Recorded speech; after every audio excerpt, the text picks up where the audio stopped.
Hello, I'm Sharon Benjamin, host of Leafless, Not Lifeless. I am so happy that you've joined me for another episode where I look for people who are maybe appear to others to be leafless, not lifeless, but also people who are helping others to maximize their potential. And my guest is one such person today. Thank you, Johnnie Geathers. Geathers. You know what? I have been practicing that, and for what reason, I don't know why I was doing the gear. Maybe you shift from one thing to the next. Johnnie Geathers, thank you so much. I really appreciate your time. I know you're a busy man, but thank you so much. I really appreciate it. And so we'll be talking about how you are helping others and how you started out early on and how you are doing that. And the bulk of our conversation, for those of you who are listening and watching, will be talking about men and mental health, which is such a crucial topic at this time. So Johnnie Geathers, thank you so much again. So starting out, you have been actually influencing and helping others from your teenage years. You started out as a candy striper. What was it that triggered that particular time in your life? So at that time, when I was 15 years old, I always wanted to like volunteer and help out with others. And at that time, I was like interested in volunteering at hospitals. So I had found like this opportunity to be a candy striper at Pennsylvania Hospital, which is a hospital in downtown Philadelphia. And for people that's out there that's wondering what a candy striper does, a candy striper actually assists the nurses and the doctors with certain things, check on the patients. If the patients need like water, snacks, and those things like that, you give it to them. And also be there to, just check on them for like support and those things. And I loved it. With that experience, it was during the summer. It was a summer program. I had the candy striper uniform, so I had the white the white scrubs, and then the shirts. But the shirt was a candy. It was like a candy striper, candy cane colored and everything. Okay. Had my little badge and everything, and it kind of felt good to just get up and go to the hospital Monday through Friday and help out and stuff. And then plus on top of that, we was getting meal vouchers to eat lunch and stuff in the cafeteria Yes, and those things. So it was a good experience, that's and that kind of actually shaped into me saying I love helping people. that's awesome. That's awesome. So, and I think that's really important for those who are listening and watching, and for young people, um, because when you go off to college, I've said so many times, it's not just the 4.0 that makes a difference, but colleges are looking for well-rounded people as well. And on that note, you actually volunteered at the McDonald's house, Ronald Yeah. McDonald Yeah. House, and in college with AmeriCorps. So how did those volunteer experiences compare to your working as a candy striper? So basically with the Ronald McDonald House, I did something with them during my senior year of high school. During my senior year of high school, I was the school president. So we ended up doing a toy drive just for the Ronald McDonald House. Currently, right now, I still do volunteer work with the Ronald McDonald House here in Pittsburgh with my fraternity, Iota Phi Theta Fraternity Incorporated. We do a lot of things where we serve meals. We do toy drives for them, also give out donations like gift cards and those things to the patients and families. But what I did with AmeriCorps was something different. So with AmeriCorps, I actually worked at a summer camp for AmeriCorps, and that was during my junior and senior year during undergrad at Penn State. So I was like a camp counselor working with, the youth in Philadelphia.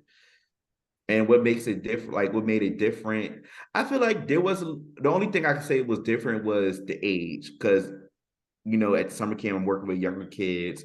And at the hospital as a candy striper, I was with adults.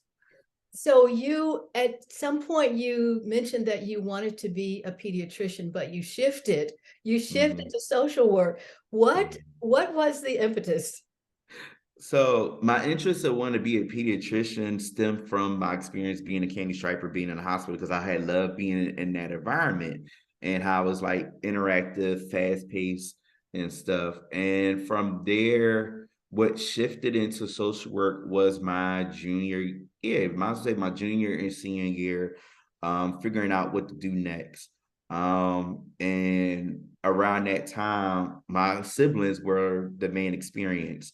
I'm the oldest child of my family. I have one brother and two sisters. They were at that time during undergrad, they was young. They was 4, 5, 6 year olds at that time then. And with them, I always used to be like, I always used to ask my mom, like, why are they doing these certain things? And I never used to do that when I was a kid and stuff. So that kind of made me get more interested in learning more about why we do the things we do. Not just within like a lens of psychology, but also the lens of like our upbringing, our surroundings, our environments, and those different things. And when I was explaining those things to one of my fraternity brothers, he told me about social work. He said, I think you should apply to go into grad school and everything into social work. And that's when my interest into social work shifted from there. And when I applied to the schools, I applied to Columbia University and Pitt.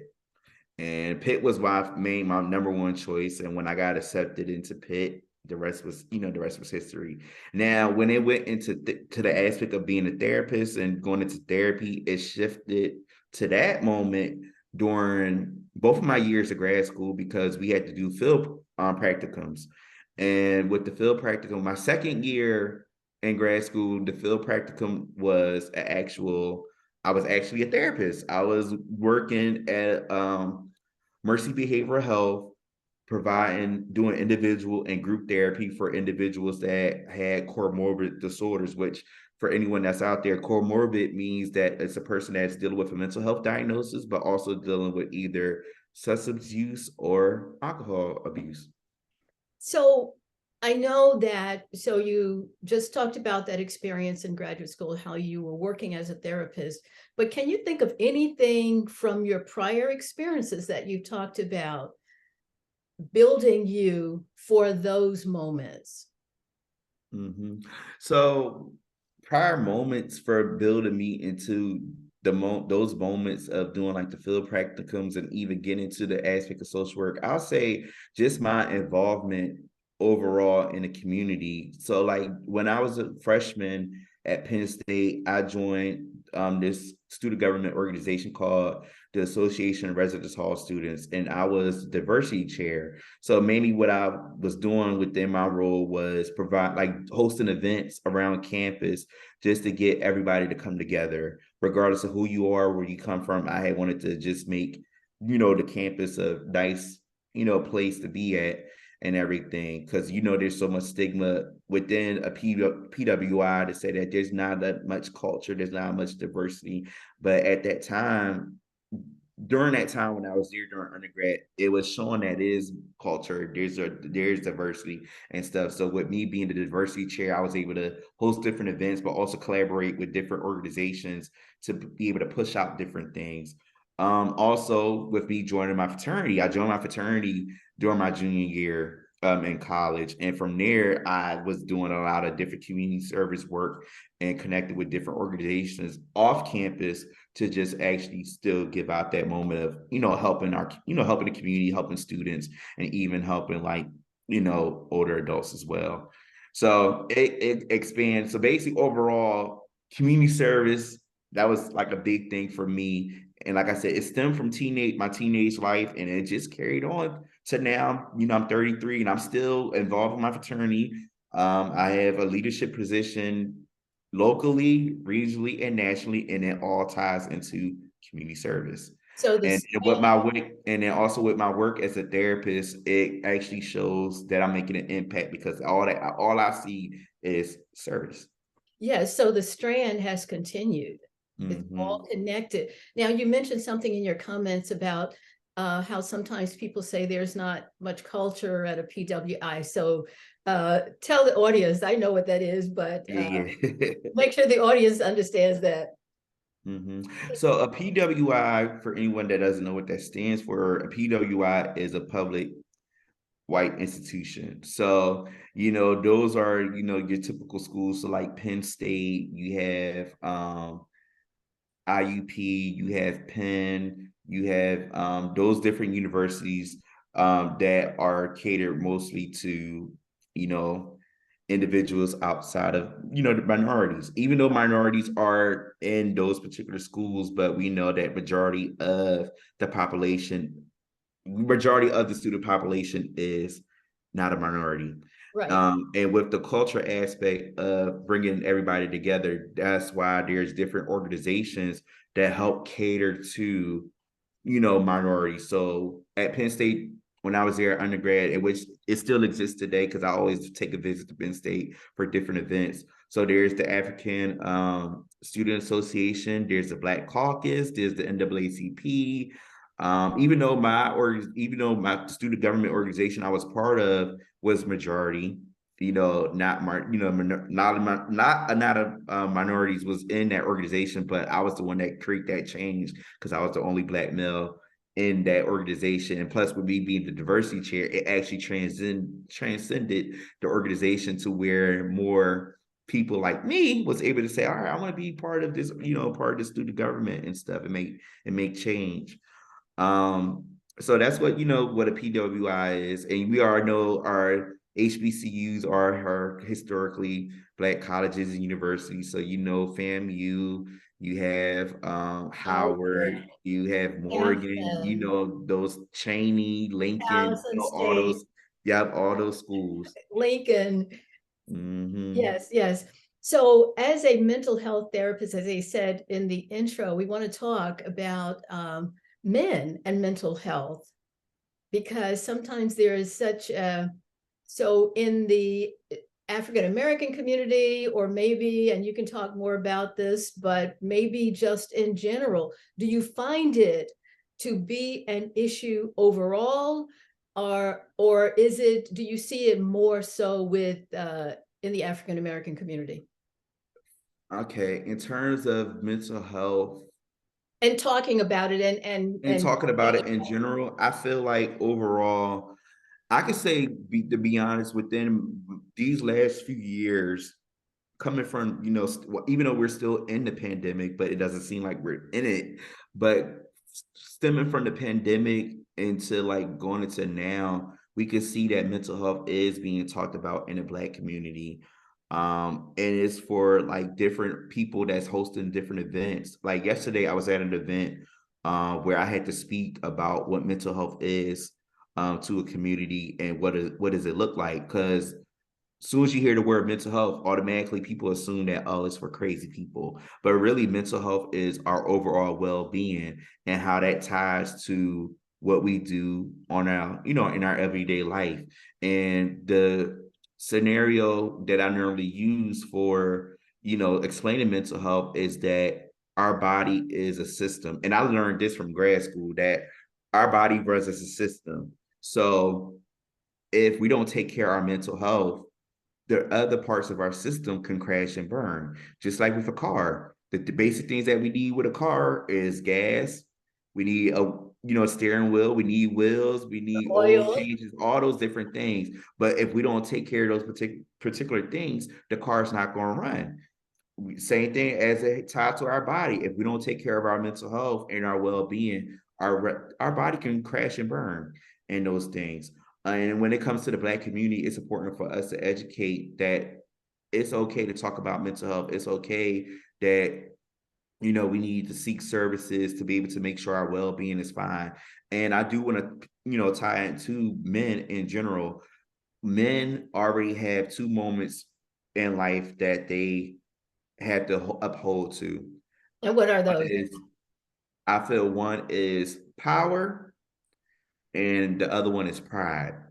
So power, we already know within history in itself, we always know that men have to be the head of the household. Men have to be the breadwinner. Men have to be the one that has to uphold the most in every aspect, wherever, if you're in a family, if wherever you're out in the environment, those different things. Also with pride, men have to always hold that they're strong. They always have to hold that they have a strong, you know, that strong demeanor and everything. But most of the time, all men are not like that. And if a Black male, and I want to say that if a Black male actually goes to go see a therapist or to see a counselor, they might get shunned upon because most of society would say, "Oh, you're going to seek help. You're weak." That shows a sign of weakness. But in a sense, we need to change that narrative and say that no, that individual that's going to, to get therapy, that's not a weakness, that's a strength because they want to build more within themselves so they can be able to move forward in life. I Life most is hard. Life is hard. Life is tough, and we don't have it all together, especially as men. Because we already know that in society, it's always known that, oh, women are known to show their emotions. Women are known to be so vulnerable. But now, with the shift of saying that it's okay for men to show their feelings, it's okay for men to cry, it's okay for men to even share what they're going through because we are human. Men are human. We're all human, and we have those emotions and stuff. If we wasn't able to share the things that we're going, that we're going through, it's going to keep building up and up and up. And once we build up, we can't hold no more and we explode. We I explode would at say, the wrong time. We explode at the wrong person and we just, have a full release. But if there's a moment we can say, okay, share what you're feeling, share what you're going through, then that person can be able to regulate themselves. so, and I love all of that you just said, and it is so true. And it's the actor who just recently committed suicide, not sharing and having to pretend to be strong and to pretend to be all together. So how do you help, in particular, how do you help men to break beyond what you just said is a reality? Yeah. How do you do that without So with making so that the men will still feel I'm still a man, I'm still strong, I'm still the head of the house, I'm still supporting, I still like football, but how do you help them to break forth, break that glass? break the glass. So for me, with because I want to explain to everybody that I work for two organizations. So my full-time job was with Family Links, and I work mainly with the younger kids. I work with the youth. Now, with my second job, Hand in Hand Counseling Services LLC, which is a private practice, I work with everybody across the board, from children through adults. So with the men that I have on my caseload at Hand in Hand, I always tell them that, I'm here to help you out. I'm here to be your guide so you can be able to be comfortable to share what you're going through, to share what you're feeling. And I even will disclose some of my experiences of what I've been through growing up because I'll tell them, yeah, I've been to therapy before, as well. And stuff just for me to release my emotions, but also be able to get a second ear or be a way to vent certain things I'm going through so I can push forward in life and do the stuff that I love to do. So I allow the men to be able to have that open space for them to be able to just share what's on their mind, be able to release what they're going through, and to be able to just say that they have somebody that is a man that could be able to relate to what they're going through. So I feel as though what is important for men to be able to be open into therapy is that they one have to be comfortable, and that it's all important in terms of build a relationship, and that's the first thing you have to do in order to have a therapeutic experience. You have to have a relationship with your therapist. If you feel like you're not able to connect with that therapist right off the gate, it's okay to find another therapist and stuff. And also, what I want to share out there too is that it could be a moment where you can say, okay, I want to seek. So, say for example, if the guy want to seek me because I'm a man, yeah, they can seek me as a, being the therapist for them as a man, but there might be a time that I might not be able to provide those things that they need from me. So I also recommend them to say, I think you need to go to another therapist or go to a female therapist to share the things that you're going through because I might not be able to relate to you and stuff. So basically having that overall one, building that relationship, but also being able to be open and be honest with them to say, okay, I could be able to help you out with this, but or also say, okay, I'm not able to help you out with this, but I could give you some recommendations and stuff.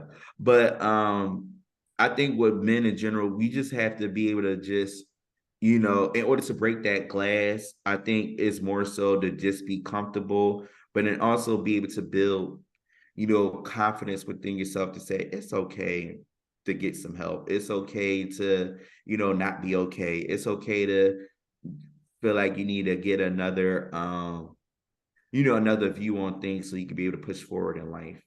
So, so with this initial conversation, I have no experience in the area, but I'm guessing that even with giving that wonderful introduction, there may be times when the men will still say no. Um, how what are some strategies perhaps that you use to help them to get to a point where they will, let's just say, if they do decide to stay, for them to start opening up, to really start sharing? Because, I'm guessing that in the line of work, that there are times when the client or the patient might be sharing with you, but you can tell that the person is basically sharing from the top, is Okay. sharing surface information. Yeah.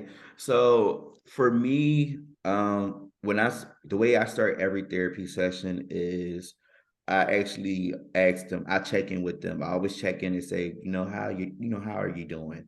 Just to get off the rip, like how they really feel. And I always say, be honest, how you feeling? Because I can tell body language is a key component into noticing what you're really going through. And I say, just be honest, tell me like how you're feeling. And once they tell me they're feeling, then I ask, well, what makes you feel this way? What is something that happened today? Give me some updates of what's been going on since our last, since the previous session, or even before you came to me as the first session. What are some things that's been going on? And I let them lead the conversation. From there, based on like their goals and stuff that they're working on, I always do plan out certain things in advance of what I want to work with them on. But if something goes left where they just want to have a event session, I let them take charge, because that's what it's all about. I'm not just there to be a teacher or to be someone to say, oh, I think you should do it this way, do it that way. I'll let you guide the session. I'll let you guide the session, and then I'll take some notes and jot down some stuff that stuck out to me. And whatever certain things that stuck out to me, that's when I'll bring it up and say, well, I noticed that this had happened. Can you tell me more about this? And if they say I'm not ready to share it, then I say, okay, it's all right. You don't want to share right then and there, but I'm just going to let you know whenever you're ready, I'm ready. So just giving them that, allowing them to have that self-determination feeling to say that, okay, he's not forcing me to do anything or say anything until I'm comfortable to be able to do it. And that's why it's important to build relationship, because you already know what your client will be capable of sharing, and you already know what your client is not capable of sharing. But you know that once you build the relationship more, they will be able to open up more. And you mentioned something about just allowing them to talk and allowing them without your being the moderator, the teacher.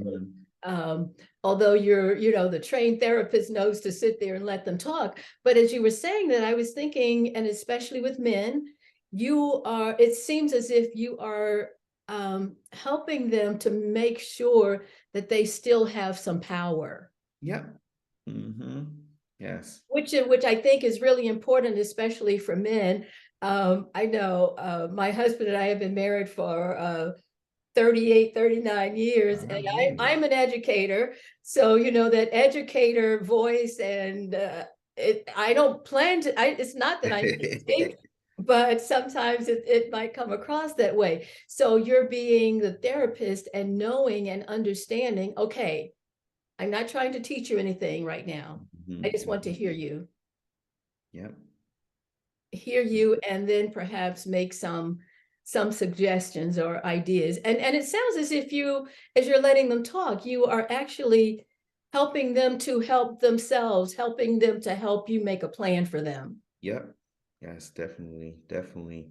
Because even like, and the thing is, what I had learned is that you could always be prepared for your sessions, but you don't know you don't know what to expect, because certain things can happen. You never know if your client is dealing with a crisis. You don't know if a client is dealing with like a transition in their life and it's like hitting them and stuff. So that's why it's important. Like for me, normally when I check in with them and ask for like any updates of what's going on, I'll let them, take charge and lead. And if they say, well, no, I don't have nothing new going on, then that's when I go into the stuff that I have planned out related to their goals. But if they have something that's really going on that they really want to talk more on, I'll let them run the show. And then at the end, when it's time to check, like close out, I always check out at the end. I say, well, how do you feel now after, going, talking about this or even going through an exercise or something or learning coping strategies in a session. And what I also do as well for men to be able to have that power still, and which I do it for all my clients regardless, is that I always ask, what do you want to do at the next session? What's your plan? What you want to do for the next session? I don't tell them this, all right, next session, we're going to do this. I ask them, what do they want to do for the next session? And they'll tell me, they'll say, okay, I want to work on this for the next session. I'm like, okay, let's do it. Or if they say, I don't know, and they'll say, well, I want you to pick. And I say, well, all right, I'll pick something, but it'll be tied to your goal. And So go from I there. love, as he said, so it's wonderful how you are actually, you're observing and watching and seeing the potential and actually helping the people to grow into their full potential. Seeing that they have the potential, they're not lifeless. There is possibility there. And I think you might have addressed this a little bit before, but what do you see as the main obstacle for men to actually just say, I want therapy, or to open up and really engage with their well-being, or they're growing into their potential well-being? What do you see as the greatest obstacle, perhaps? I think the obstacle that men have when it comes to even wanting to go to therapy or any other mental health service, I think it's a moment of fear. I think, and the reason why I think it's a moment of fear because with us men, like I said before, most men hold stuff in, and with holding those things in, so like taking it from like experiences from childhood, experiences from teenage years, early adulthood, even if you're going into later in life and stuff, and you holding all that stuff, carrying all that baggage, and then when it's time that you want to feel like you need to go to services, have services or anything, you are fearful of what someone might think of you. It's that judgment aspect. So I think that's the biggest obstacle to say, I'm a man. I'm supposed to have my stuff together, but I don't have it all the way together. So with me, with men going into, seeing a therapist, and most of the times, in which I think this is changing now too, where most of the therapists are women and everything. And because we know in mental health and social work, it's a women dominated, profession and field of work that it's like I don't even want to go tell my feelings and my stuff to to a woman and everything. But like I said before, it's more of being able to have that relationship so they can break down that wall of fear and not being judged. And not being judged. You're right. As I said before, sometimes people are, you might see them come in, and as I said before, they are initially just talking surface. They're not giving the true feeling. They're not, because, as you said, feeling like they will be judged. And society has done a number of things too to make people kind of feel like, oh, if, as you said before, if I go, they're going to think I'm crazy. They're going to think I'm funny. They're going to think if something's wrong with me. What will they think of my job if they find out I'm going to a therapist? What will my family think? What will the community think? I'm president of all of these organizations. And so, but this is wonderful. And I think that we need to talk more about this, men and Yes. mental health, because so many men are, you go to the football games, or you go to the what is it, the football parties and etc. And it's easy to talk about those things, I guess. Yeah, yeah. as opposed to, what's really going on. So, Johnnie, you are helping to uplift people and so many other things. Tell us about some of the other organizations. I know you're a member of Omega Sci-Fi. I won't say the whole. I'm a member of Iota Phi Theta. Sorry. No, and the crazy, you're not the only one because yesterday when I was at an event and the person was reading my bio, they didn't know how to pronounce it, and the people in the audience was like, "Is he a Q?" And I said, "No, I'm not a Q. I'm not a Q." So, but all right. So within the organizations I'm a part of, so first I'm a member of Iota Phi Theta Fraternity Incorporated. I joined my organization fall 2009 at Penn State, and currently I'm part of Beta Omicron Omega alumni chapter here in Pittsburgh, Pennsylvania. Within the chapter, I am the chapter secretary and community service liaison. On top of the fraternity, I have a regional position. My regional position is director of community service. So I make sure all 6 states within my region are submitting their community service hours and documentation. And then as well, nationally, I am the national coordinator for Theta Men Improving Through Mental Empowerment, which is a brand new initiative that I helped create over a year. Yeah, actually over a year now. And no, not even over a year. I'll say over 2 years now. Over 2 years now that focuses on mental health, financial wellness, and legal wellness. So we educate the brothers on those different aspects, and then we're actually trying to expand it so different chapters across the nation can host events and stuff in their respective, cities and campuses. So outside of IOTA, I'm a board member for Pitt Social Work Alumni Advisory Board. I've been a board member for 2 years now, and within the board, I'm actually a engagement subcommittee chair, where I make sure that the board is coming together to host different events within the community, and also getting like different alumni involved into the School of Social Work and stuff. Um, I'm a board member for the Jaquan Lavender Foundation, which I joined that foundation last year. And mainly what I do is just help out with different events and programming for the foundation within the community. Now, the foundation is housed in Steubenville, Ohio, but what the foundation is planning to do is expand to different areas. So they're trying to expand here in Pittsburgh and just other neighboring areas. Also, along with the foundation, I am the lead him director. So what that is with the lead him program, it's a mentorship program for our middle and high school boys. And there's a lead her program, which is for our middle and high school females, but that's ran other, the female that's in charge of it.